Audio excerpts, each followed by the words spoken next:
बहुत ज्यादा मजा आने वाली, क्योंकि सुनना ध्यान से, बहुत ज्यादा मजा आने वाली कि सुनो कुछ इस कैसे आप लोग सब, कैसे आप लोग एकदम मस्त होंगे। ये करता हूँ आप लोगों से होप, दिल और दिमाग को कर ले लेक्चर के, क्योंकि आ गया इस रातों आप सभी के साथ मचाने शोर।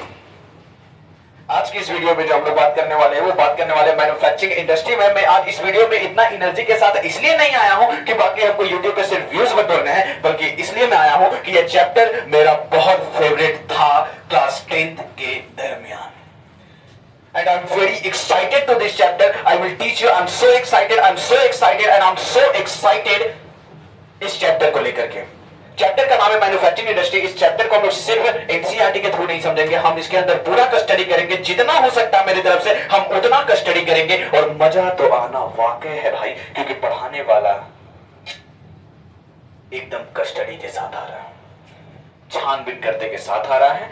हम इस चैप्टर को एज ए नॉर्मल नहीं पढ़ेंगे कि जो एनसीईआरटी में लिखा है बस वही लाइन बाय लाइन, क्योंकि आजकल सारे लोग ऐसे ही करते हैं, जो एनसीईआरटी में है बस उतना तक टिके रहते हैं। लेकिन मैं इस चैप्टर को इस तरह से पढ़ाऊंगा, इस तरह से कराऊंगा कि आपको रियल लाइफ में कैसे काम आता है, और कैसे बिजनेसमैन किस तरह से ज्योग्राफी को यूज करके वो बड़ा मार्केट को लीड करते हैं। और इस चैप्टर को और इस चीज को समझाने के लिए ये चैप्टर बाकायदा ये 100% आपको काफी है कि आपको ये समझा दे। सबसे पहले मैन्युफैक्चरिंग इंडस्ट्री में आपको डिफिनीशन आएगा कि मैन्युफैक्चरिंग इंडस्ट्री वाकई में किसको कहते हैं। तो हमने बोला कि मैन्युफैक्चरिंग इंडस्ट्री उसे बोलते हैं जहां पे रॉ मटेरियल, जिस इंडस्ट्री में रॉ मटेरियल को यूज करके, प्रोसेस करके कोई नया मटेरियल तैयार किया जाए, और वो जो मटेरियल तैयार किया जाए वो पहले के मुकाबले उसका वैल्यू ज्यादा हो, वो पहले के मुकाबले उसका पैसा ज्यादा हो, और वो जहां चीज हो रही है वैसा इंडस्ट्री को हम लोग मैन्युफैक्चरिंग इंडस्ट्री के नाम से जानते हैं। यानी those industry in which the raw materials used and they process and we make the new product, that's called manufacturing industry, that's place called manufacturing industry.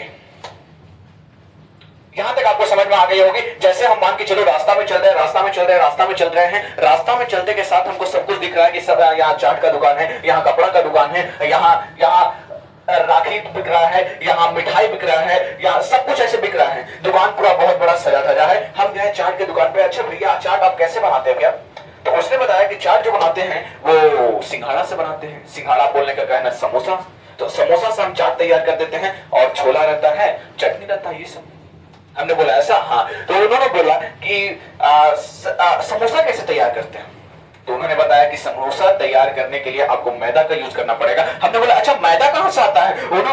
मैदा कहां से आता है? उन्होंने बताया कि देखो बाबू, अगर तुम चावल को महीन तरीके से पीस दोगे तो मैदा तैयार हो जाएगा। हमने बोला राइस कैसे आता है?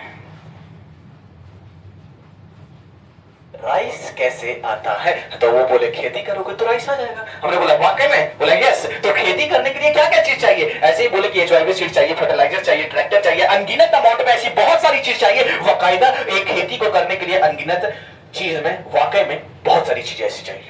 हमने बोला ऐसा क्या? मैंने बोला यस। तो हमने जब पूछना शुरू किया गया कि जो पहले रॉ मटेरियल्स थी, पहले जो रॉ मटेरियल्स क्या थी? हमने बोला चावल, क्योंकि वो नेचुरल तरीके से किया जा रहा है। हमने बोला कि इंडस्ट्री को ठीक इसी प्रकार 3 प्रकार से उसको डिवाइड करते हैं। पहला जो डिवाइड करते हैं वो करते हैं प्राइमरी सेक्टर, दूसरा जो करते हैं वो सेकेंडरी सेक्टर, और तीसरा जो करते हैं वो टर्शियरी सेक्टर करते हैं। ताकि वो राइस जो बन रहा है वो प्राइमरी में आएगा। क्यों? क्योंकि प्राइमरी सेक्टर का ये कहना है कि जो नेचुरल चीज है, वो हम नेचुरल चीज जो आ रही है जस का तस, जैसे हम नेचुरल चीज को तैयार करके कोई भी चीज उत्पाद कर रहे हैं उसको हम लोग बोलते हैं प्राइमरी सेक्टर। और वही नेचुरल चीज या फिर रॉ मटेरियल को यूज करके फर्दर प्रोसेस करके कुछ नया चीज तैयार किया जा रहा है, और मार्केट में उसका वैल्यू ज्यादा है। जैसे एग्जांपल ले लिए थे हम लोग कि राइस तो बनाया गया, लेकिन राइस को फर्दर प्रोसेस करके मैदा बनाया गया था, और जहां जिस इंडस्ट्री में बनाया गया था उसी को हम लोग मैन्युफैक्चरिंग इंडस्ट्री से नाम जानते हैं, क्योंकि रॉ मटेरियल्स को प्रोसेस करके न्यू चीज बनाया गया, और वो सेकेंडरी प्रोसेस हो गया, सेकेंडरी इंडस्ट्री हो गया, सेकेंडरी सेक्टर हो गया।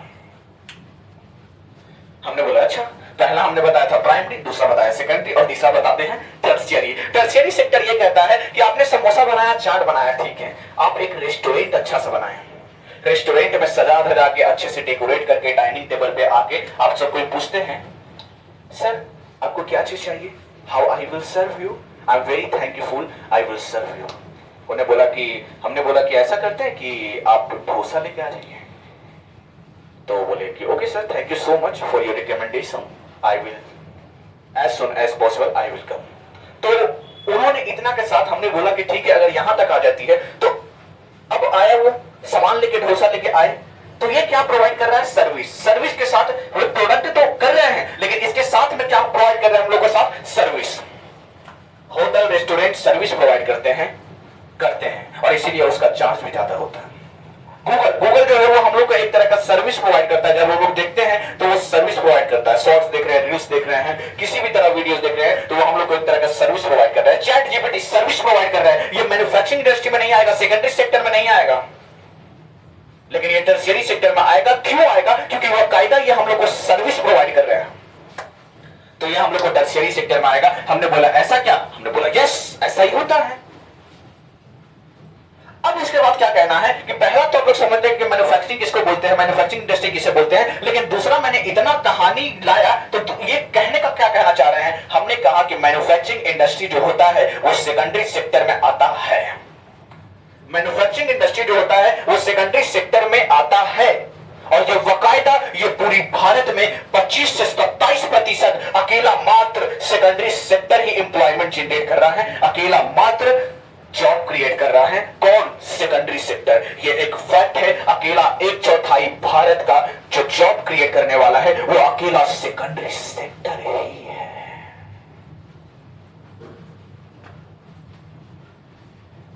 समझ सकते हैं? अकेला सेकेंडरी सेक्टर और जिसमें से 11 से 13% ऐसे हैं जो मैन्युफैक्चरिंग इंडस्ट्री के बदौलत ही 11 से 13% भारत का पॉपुलेशन ऐसा है जिसके वजह से मैन्युफैक्चरिंग इंडस्ट्री अगर आज नहीं होती तो उन लोगों का घर चलना बहुत मुश्किल होता, बहुत मुश्किल होता। अगर मैन्युफैक्चरिंग इंडस्ट्री वाकई में नहीं होती तो बात समझ में आ रही है यहां तक। अब चलते हैं हम यहां पे क्या कि कहता है कि देखो यहां पे 25 से 27% ऐसा है जो एम्प्लॉयमेंट कौन जनरेट कर रहा है? Secondary sector. सेकेंडरी सेक्टर अगर बात करनी जाए सेकेंडरी सेक्टर तो इसमें कैसा आता है? सबसे पहला आता है मैन्युफैक्चरिंग, दूसरा आता है कंस्ट्रक्शन, तीसरा जो आता है वो हमारा इलेक्ट्रिक गैस और चौथा जो आता है वो आता है वाटर सप्लाई। क्योंकि मैन्युफैक्चरिंग, दूसरा कंस्ट्रक्शन, तीसरा इलेक्ट्रिक गैस और चौथा जो होता है वो होता है हमारा वाटर सप्लाई। हम मैन्युफैक्चरिंग को तो अच्छे से गहराई में जाएंगे अवश्य जाएंगे। हमने यहां पे कंस्ट्रक्शन लिया। कंस्ट्रक्शन में जैसे हम कोई घर बनवा रहे हैं, बिल्डिंग बनवा रहे हैं तो वहां बालू चाहिए, ईटा चाहिए, सीमेंट चाहिए, ऐसे अनगिनत अमाउंट में बहुत सारी चीजें चाहिए। तो हमने बोला कि कंस्ट्रक्शन में तो सीमेंट भी बहुत बड़ा मेजर रोल करता है। आपको जान के हैरानी होगी कि भारत में हर एक साल 445 million metric tons 445 million metric tons 445 million metric tons एक साल में उत्पाद होता है, बनता है। 1 metric tons is equal to 1000 KG. 1 metric tons is equal to 1000 KG. यानी आप सोच सकते कि कितना बल्क में जनरेट हो रहा है एक साल के अंदर। और जनरेट हो रहा तो इसका मतलब क्या? ये पागल नहीं है कि इतना लोग जनरेट कर देते हैं घर में रखने के लिए करते हैं, नहीं। इंडिया का खपत उतना होगा तभी ये इतना जनरेट कर रहे हैं।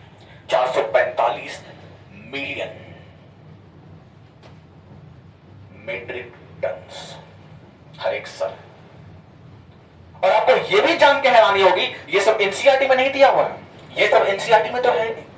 इसीलिए मैं बोल रहा हूं कि इस चैप्टर को हम ऐसे नहीं समझने वाले हैं। इस चैप्टर को बकायदा जितना हो सके हम उतना स्टडी करेंगे, लेकिन हद से ज्यादा नहीं करेंगे, नहीं तो फिर हम इस चैप्टर से बहुत ज्यादा भटक जाएंगे अगर हम पूरा डिटेल में जाना शुरू कर दिए तो।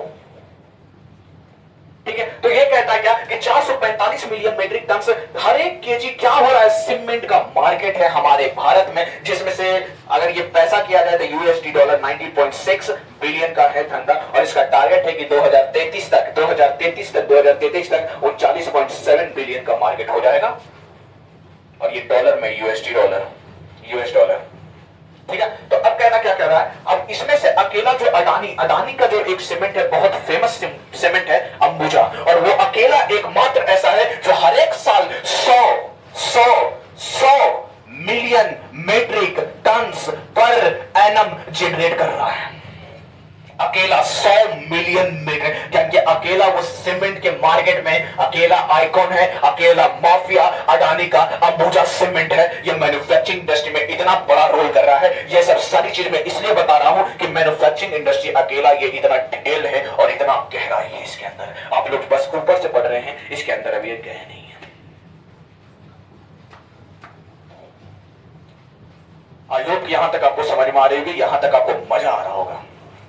ठीक है, अब चलते हैं, क्या आगे चलते हैं कि ये इतना मैंने बताया कि इतना से आपको समझ में आ गई होगी कि इकोनॉमिक को स्ट्रेंथ देने के लिए, इकोनॉमिक को स्ट्रेंथ देने के लिए मैन्युफैक्चरिंग इंडस्ट्री का डेवलपमेंट बहुत बड़ा रोल देता है। हम जितना ज्यादा मैन्युफैक्चरिंग इंडस्ट्री को डेवलप करेंगे उतना ज्यादा हमारा इकोनॉमिक स्ट्रेंथ मजबूत बनते चला जाएगा, आर्थिक स्थिति और अच्छा हो जाएगा हमारे भारत का। क्योंकि मैन्युफैक्चरिंग इंडस्ट्री को हम जितना डेवलप करेंगे, जितना डेवलप कर सकते हैं हमारा इकोनॉमिक स्ट्रेंथ उतना बेस्ट होते चला जाएगा, उतना बेस्ट होते चला जाएगा, उतना बेस्ट होते चला जाएगा।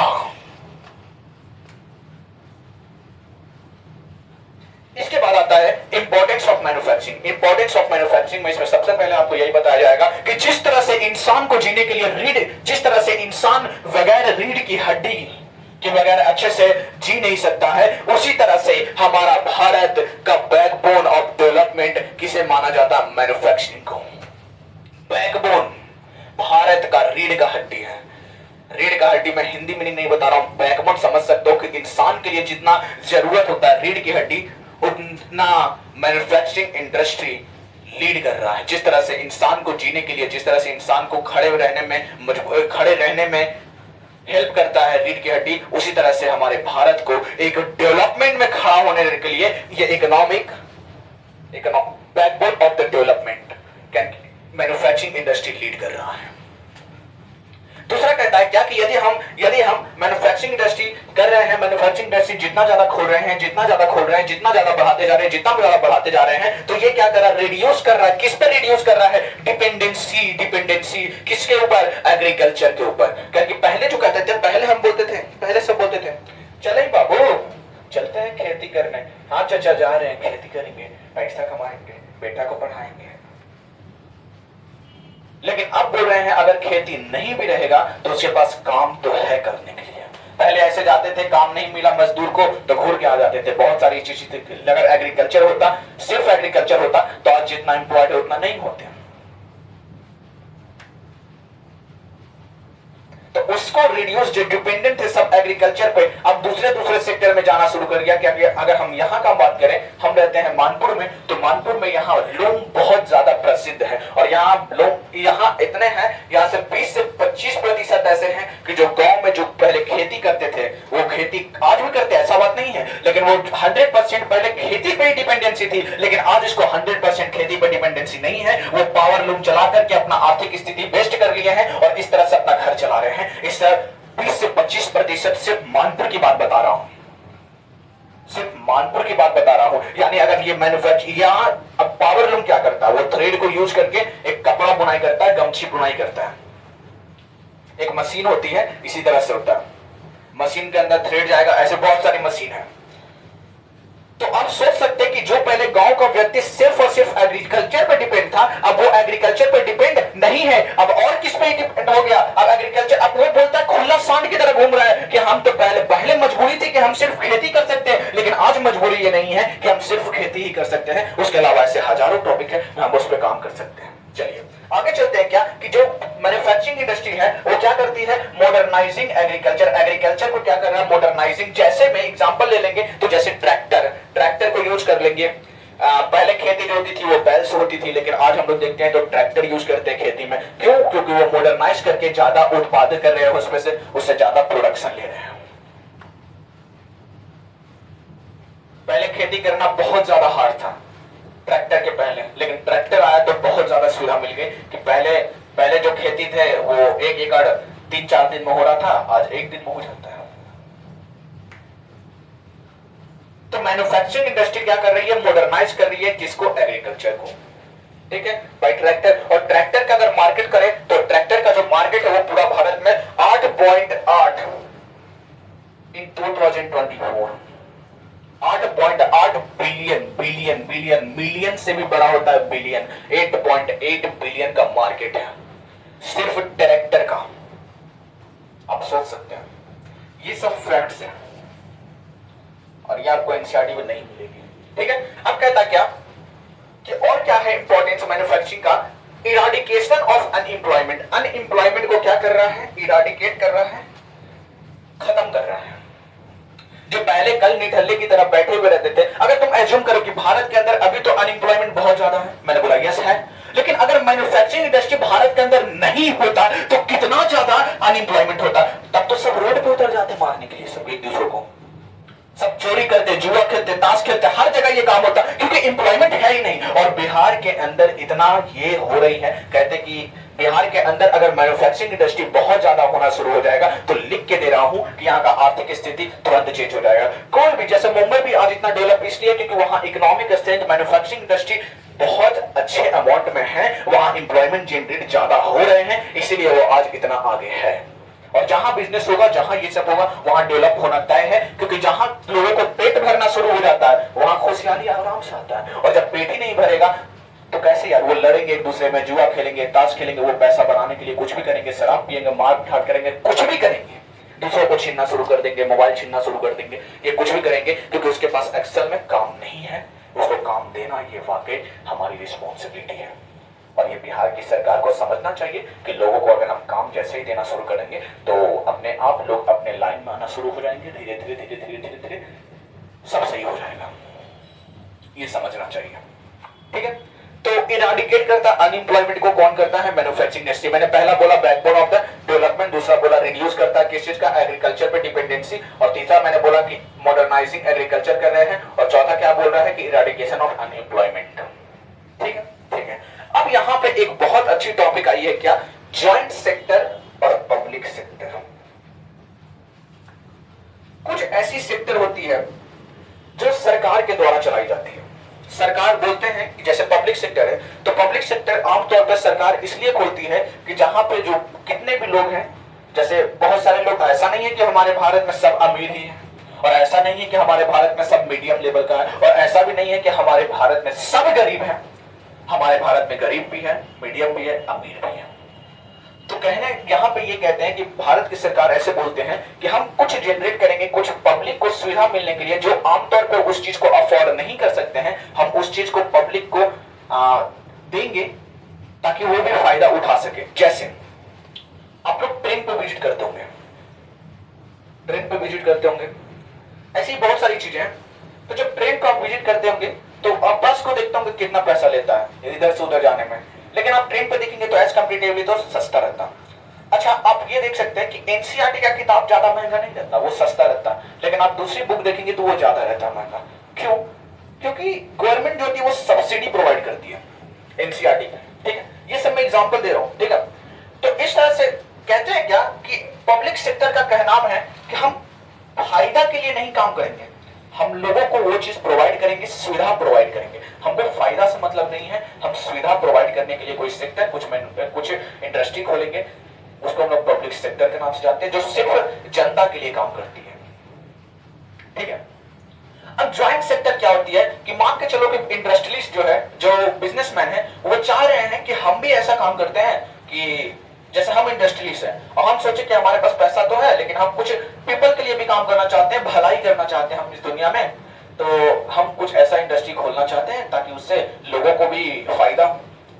तो गवर्नमेंट बोलती है कि हाँ, ये वकायदा बहुत अच्छी बोल रहे हैं आप कि जब आप इतना आगे बढ़, जब इंडस्ट्रियलिस्ट ही इतना आगे बढ़ रहे हैं लोगों को, जनता को मदद करने के लिए, तो हम क्यों पीछे रहे भाई, हम भी थोड़ा सा आगे बढ़ा देते हैं अपना पैर। तो वो दोनों मिलकर के, साथ में मिलकर के, ज्वाइंट होकर के, और वो पब्लिक को सर्व करती है, पब्लिक को मदद करती है, और पब्लिक को मदद करती है। कौन कौन? इंडस्ट्री जो प्राइवेट कंपनी थी और यहां से गवर्नमेंट वाली कंपनी, दोनों मिल करके, तो उसको हम लोग क्या बोलते हैं? Joint sector. और ज्वाइंट सेक्टर के बारे में, where company run by the government and the private company, देखो ये है, ये ज्वाइंट सेक्टर, हम इसी को बोलते हैं। अब पब्लिक सेक्टर का मेन ऑब्जेक्शन क्या होता है कि लोगों को मदद करना है।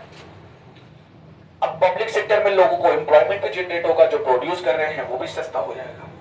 ठीक है, अब यहाँ पे क्या कर रहे हैं कि 1956 में ये चीज आई थी। 1956 के दरमियान बहुत सारी इंडस्ट्री और बहुत सारी बिजनेसमैन जो थी वो लोगों को मदद करना शुरू कर दिया था। तो फिर गवर्नमेंट को भी ऐसा लगा कि हम भी फर्दर स्टेप अप्लाई करें, हम भी आगे बढ़े। तो 1956 में एक एक्ट लाते हैं जिसको हम लोग बोलते हैं industry policy, industry policy, industry policy. इसके दरमियान ये बोलती है कि गवर्नमेंट जो है वो 26% मार्केट रखेगी, प्राइवेट कंपनी जो है वो 25% रखेगी, और फाइनेंशियल इंडस्ट्री और इन्वेस्टर जो है वो 49% अपनी ओर रखेंगे। ठीक है, कितना गवर्नमेंट कितना रखेंगे 26%, प्राइवेट कितना 25%, फाइनेंशियल इंडस्ट्री एंड इन्वेस्टर 49%। ये सब मार्केट शेयर है, ठीक है। कितना परसेंट आपके पास, कितना परसेंट आपका मार्केट शेयर या फिर ये शेयर वैल्यू रहेंगे आपके पास, स्टॉक शेयर, ठीक है। अब कहता है क्या, मैन्युफैक्चरिंग इंडस्ट्री का एक और बहुत बड़ा इंपॉर्टेंट रोल है कि यदि कोई पिछड़ा वर्ग का कोई जगह है जहां ट्राइबल लोग बहुत रहते हैं, आदिवासी लोग बहुत रहते हैं, जिसको दुनियादारी उतना पता ही नहीं है, वो ये नहीं जानते कि माचिस क्या होता है, वो ये नहीं जानते कि बोलना किसे कहते हैं, वो अच्छे से बोल नहीं पा रहे हैं, वो ये नहीं जानते कि पढ़ाई क्या होता है, वो ये नहीं जानते कि जब घाव हो गया तो उसको मलहम कैसे लगाए, मतलब एकदम दुनियादारी से पिछड़ा है, उसको कुछ मालूम नहीं है कि आज भारत कहाँ चल रही है, कुछ नहीं, ट्राइबल एकदम ट्राइबल प्लेस है। तो वो कहता क्या कि उसका एम होता है bringing down the regional disparities by the establishing industry in the tribal and the backward areas. क्या एम बनाती है कि वो ट्राइबल लोकेशन जो था वो एकदम पिछड़ा वर्ग है, वहां पे अगर हम मैन्युफैक्चरिंग इंडस्ट्री सेटअप कर देंगे तो वहां से धीरे धीरे लोग, जैसे ही मैन्युफैक्चरिंग इंडस्ट्री सेटअप होगा तो वहां लोग जाना शुरू कर देंगे, लोग काम करना शुरू कर देंगे। जब काम करना शुरू कर देंगे तो उसका, जब काम करेंगे तो अब वो धीरे धीरे उसकी फाइनेंशियल कंडीशन बेस्ट होना शुरू हो जाएगा, और फाइनेंशियल कंडीशन बेस्ट हो जाएगा तो वो आसपास की चीज खरीदना शुरू करेंगे, लोग देखना शुरू करेंगे और वो धीरे धीरे इवॉल्व होना शुरू कर देंगे। जैसे आप लोग देखते होंगे कि जब किसी के घर में बेटा जो होता है वो उतना कामयाब नहीं होता है तो वो थोड़ी शौक कम पालते हैं, लेकिन जैसे ही बेटा को जॉब लग गया या फिर कुछ अच्छा पैसा कमाने लगा तो देखते होंगे कि वो धीरे धीरे धीरे धीरे धीरे अच्छी कार ले लेते हैं, अच्छी बाइक ले लेते हैं, अच्छा से घर बना लेते हैं, अच्छा से मार्बल टाइल्स सब करवा लेते हैं। क्या कि ये क्या हो रहा है कि जैसे जैसे लोग